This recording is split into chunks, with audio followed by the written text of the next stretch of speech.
नमस्कार, मैं अंजना और आप देख रहे हैं बिजनौर हिंदी न्यूज। आइए बढ़ते हैं आज की बड़ी खबर की ओर। उत्तर प्रदेश में एक अफसर का विरोध अब उसकी नौकरी पर भारी पड़ गया है। यूजीसी अविमुक्तेश्वरानंद प्रकरण के विरोध में इस्तीफा देने वाले बरेली के सिटी मजिस्ट्रेट अलंकार अग्निहोत्री को योगी सरकार ने सस्पेंड कर दिया है।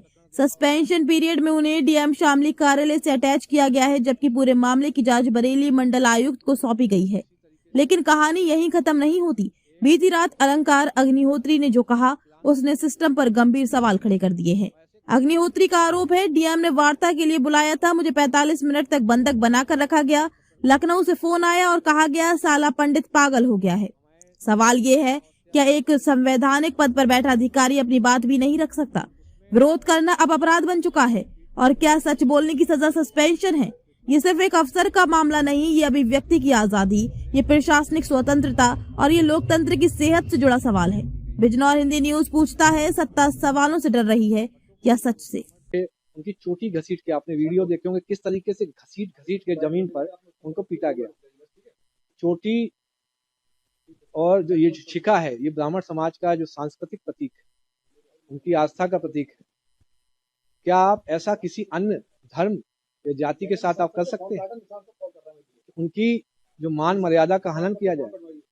इसके अतिरिक्त जो दूसरा, अभी जो यूजीसी जो 2026 का रेगुलेशन आया है, दिनांक जो 13 जनवरी को भारत सरकार के जो बजट प्रकाशित हुआ है, उसमें आपने सामान्य वर्ग के व्यक्ति जो अभ्यर्थी हैं, पढ़ते हैं, विद्यार्थी हैं, उनको आपने स्वघोषित अपराधी मान लिया है। आपका बेटा सामान्य वर्ग का यदि पढ़ने लिखने में अच्छा है तो कोई भी ईर्ष्या से एक आरोप लगा देगा, भेदभाव कर रहे हैं, समता समिति उसका शोषण कर लेगी। इसी तरीके से यदि आपकी बेटी पर किसी को गलत नजर है, वो एक फर्जी निराधार शिकायत कर सकता है। आपका समता समिति आपकी बेटी का शारीरिक शोषण कर सकती है। क्या आप चाहते हैं कि बेटे बेटियां आत्महत्या करेंगे सामान्य वर्ग के? क्या आप चाहते हैं कि इस यूनिवर्सिटी में घुसते ही इतना सामाजिक आपस में भेदभाव हो जाए, जब यूनिवर्सिटी से ऊपर जब निकले तो एक दूसरे के दुश्मन बन जाए? क्या हम जब यूनिवर्सिटी में पढ़ते थे, क्या हमारे दोस्त SC ST OBC या किसी अन्य धर्म को नहीं होते थे? आप एक ऐसी व्यवस्था का निर्माण करके जा रहे हैं जिसमें कि हम लोग एक दूसरे से लड़ेंगे, सरनेम देख के, जाति देख के, उपजाति देख के एक दूसरे से लड़ेंगे, मारेंगे एक दूसरे को। क्या आप चाहते हैं कि देश में सिविल वॉर की सिचुएशन डेवलप हो जाए?